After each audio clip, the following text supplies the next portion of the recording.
The Forza Horizon series stands out in the genre of racing games as a very unique take on the open world racing game.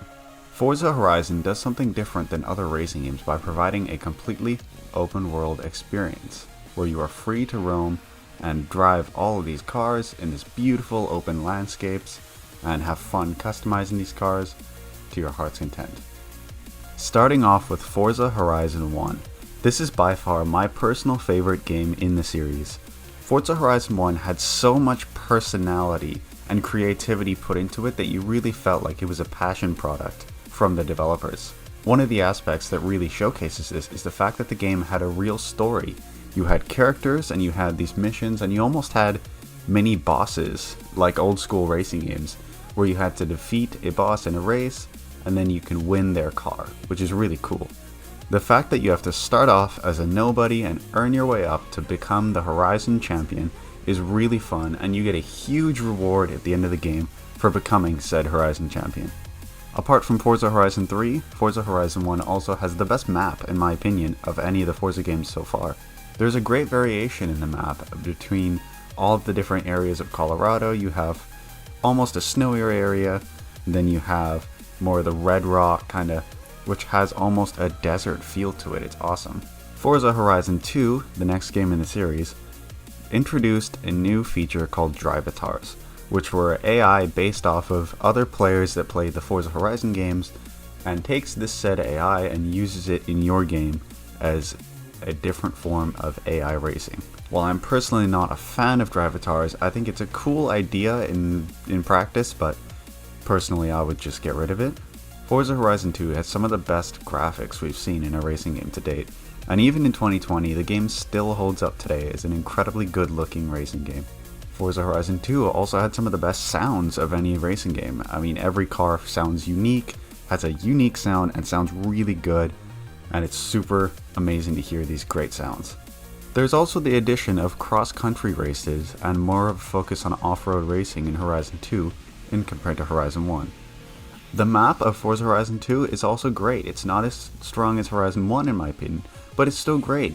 Having a great amount of beautiful parts from Italy and France, it's really amazing to cruise around in. While the story is not as strong as Forza Horizon 1, Horizon 2 still has a pretty decent story and a good sense of progression in it, and I think that it's still a very good game that's worth playing. Forza Horizon 3. This is when the series really started to get good. The introduction of the Australia setting with a huge variation in some of the map. You had waterfalls, expansive cities, you had huge open desert areas, really amazing attention to detail and variation in the map. This game, they also went wild with the DLCs. You had a full-on Hot Wheels map, which you could had dinosaurs in it and loop-the-loops. It's super just insane.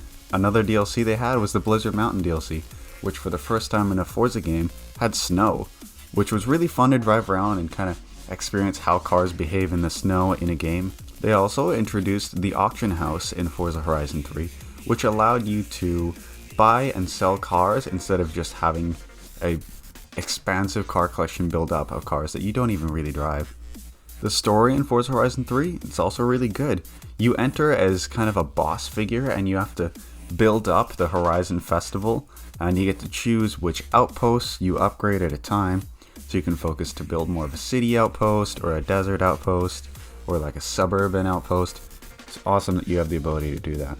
In terms of customization and cars, Forza Horizon 3 also introduced wide bodies to vehicles to kind of really jab at Need for Speed almost, to say, hey, we got customization too. You can wide body a lot of the vehicles in the car list, and that really adds that extra element to customization. Another really interesting thing that they added is Forza Vista, which allows you to look at your car really in depth. You can pop the hood, pop the trunk, open the doors, get inside, start the engine, do a bunch of cool stuff like that. In 2018, we got Forza Horizon 4, and in my personal opinion, this is the weakest game in the series to me. While the game is very well crafted, and it's a beautiful game graphically, it doesn't have the same soul as some of the older Horizon games have. It just feels like it was maybe not quite rushed, but they just didn't, it doesn't have that extra almost quirkiness that the older Forza games had, especially Horizon 1. It just feels like another cookie cutter racing game, and I think the biggest part that showcases this is the fact that there's no real story. You're just kind of racing for racing's sake. There's no real characters. I couldn't name a single character if you asked me to, and it just felt like it was really lacking in terms of gameplay and story. The game gives you no real sense of progression as well, which is really disappointing. It just throws money at you and encourages you to build up this garage of cars, but you have no real motivation to do so. However, getting rid of all the negatives of Horizon 4, this game has by far the best car list of any Forza Horizon game. The car list is absolutely humongous. The map of Forza Horizon 4 is also pretty well crafted. It's very large and well crafted, but it doesn't have a ton of variation to me. I really preferred the map of Forza Horizon 3, but the map in Forza Horizon 4 is nowhere near bad. It's just not as strong as some of the previous games. Another thing I'm not a huge fan of in Forza Horizon 4 is the whole 4 seasons thing. Every week, the seasons change in-game, and it's not the best implementation of the whole 4 seasons thing, because I'll go, hey, I want to play some Forza Horizon 4, and then hop on and it's winter, and if you don't want to drive in winter, you don't have a choice.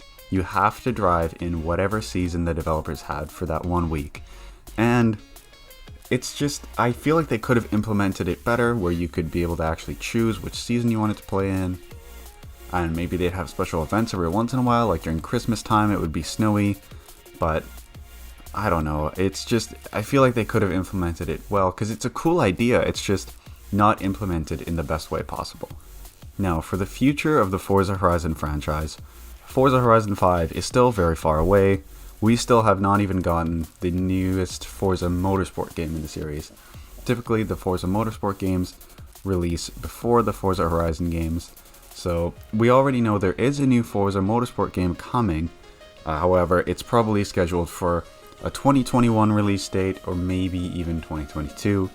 So this would push Forza Horizon 5 till late 2022 or possibly even 2023.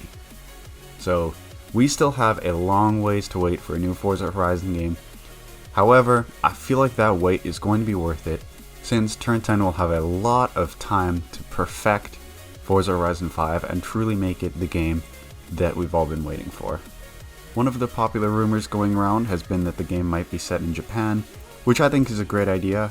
Japan has a great car culture, and I think it'd be great for a map, as you'd have all sorts of curvy, windy roads where you can drift your cars and do hill climbs and hill descents. It would be super fun. Alright everyone, so that's the end of this video. I really hope you guys would give me a like and subscribe to this channel. It would mean everything to me, and I'll see you guys in the next video. Peace.